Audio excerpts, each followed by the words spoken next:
एक गांव में एक सुखी परिवार रहता था। उस परिवार में 3 भाई और एक बहन थी। उनके माँ बाप उन चारों से बेहद प्यार करते थे, मगर बीच वाले बेटे से थोड़ा परेशान थे। बड़ा बेटा पढ़ लिखकर डॉक्टर बन गया था और छोटा बेटा भी पढ़ लिखकर इंजीनियर बन गया था, मगर बीच वाला बेटा बिल्कुल गंवार और आवारा किस्म का था। कुछ समय बाद उनके दोनों बेटे डॉक्टर और इंजीनियर ने शादी कर ली और महीनों के बाद ही इनकी बेटी का भी एक अच्छे घराने में विवाह हो गया, मगर बीच वाला बेटा अभी भी कुंवारा ही था। वह अनपढ़ था और कहीं पर मजदूरी का छोटा सा काम करता था। उसको शादी के लिए कोई भी लड़की नहीं मिल रही थी। उसके माँ बाप उससे बहुत परेशान हो चुके थे। अब जब भी उसकी बहन अपने मायके आती तो वह अपनी डॉक्टर और इंजीनियर दोनों भाइयों से मिलती थी, मगर बीच वाले भाई से बहुत कम मिलती थी, क्योंकि वह उसे ज्यादा पैसे नहीं दे पाता था। लेकिन फिर भी वह अपनी बहन से बहुत अधिक प्यार करता था। कुछ समय बाद उनके पिताजी की बीच वाले बेटे की बिना शादी किए बिना ही मृत्यु हो गई। उनकी माँ ने सोचा कहीं अब किसी के मुंह से बंटवारे की बात निकले, इसलिए अपने ही गांव में एक सीधी सादी लड़की से मंझले बेटे की शादी करवा दी। शादी होते ही न जाने क्या हुआ, अनपढ़ बेटा मन लगाकर काम करने लगा और पहले से कहीं ज्यादा मेहनत भी करने लगा। अब कोई भी पुराना दोस्त उसको मटर गश्ती के लिए बुलाने आते तो वह मना कर देता।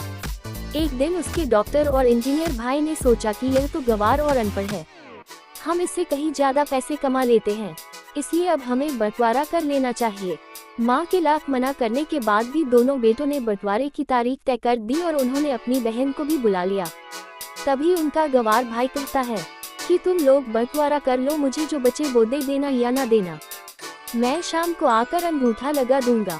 तभी उसकी बहन कहती है, अरे बेवकूफ, तू तो हमेशा बेवकूफ ही रहेगा, जमीन का हिस्सा तो आमने सामने बैठकर होता है। और उसकी माँ भी उसे काम पर जाने से रोकती है। उसी वक्त वकील भी वहाँ आ जाता है और कहता है कि आपका सारा हिस्सा मिलाकर 10 बीघा जमीन और एक मकान है, अब ये बताओ किसको कितना हिस्सा देना है, मैं उसी हिसाब से कागज बनवा दूंगा। तब गंवार भाई कहता है, वकील साहब 5-5 बीघा जमीन हमारे दोनों भाइयों के नाम लिख दो और यह हमारा घर है, मेरी प्यारी बहन के नाम कर दो। तब दोनों भाई पूछते हैं कि तू अपने हिस्से में क्या लेगा। गंवार भाई कहता है कि मेरे हिस्से में मेरी प्यारी माँ है। वह अपनी प्यारी पत्नी की तरफ मुस्कुराते हुए कहा, क्यों, क्या मैंने गलत कहा। उस गंवार और अनपढ़ की पत्नी अपनी सास से लिपट कर कहती है, माँ से बड़ी वसीयत क्या होगी मेरे लिए। उसी वक्त उसका गंवार पति भी अपनी माँ से लिपट जाता है। गंवार बेटे और बहू के प्यार ने जमीन जायदाद के बंटवारे को एक सन्नाटे में बदल दिया।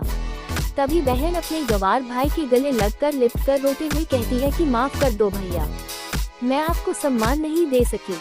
तभी उसका भाई कहता है, मेरी प्यारी बहन, इस घर में जितना अधिकार हमारा है उतना ही तुम्हारा भी है, और रही बात बंटवारे की, तो बंटवारा नहीं करने से जीवन खत्म तो नहीं हो जाएगा। क्यों करते हैं हम बंटवारा? क्या हम एक साथ मिलकर नहीं रह सकते, जैसे हम बचपन में मिलकर खेलते रहते थे? एक साथ मिलकर रहने को ही तो कहते हैं एक अच्छा परिवार, और उसके परिवार को संभालती है एक माँ। तभी उसके दोनों भाई भी बहुत शर्मिंदा होते हैं और वह बंटवारे के सभी कागज फाड़ कर फेंक देते हैं, और उस दिन के बाद से उनका पूरा परिवार खुशी खुशी एक साथ रहने लगा। तो दोस्तों, इस कहानी से क्या शिक्षा मिली आप कमेंट में जरूर बताएं।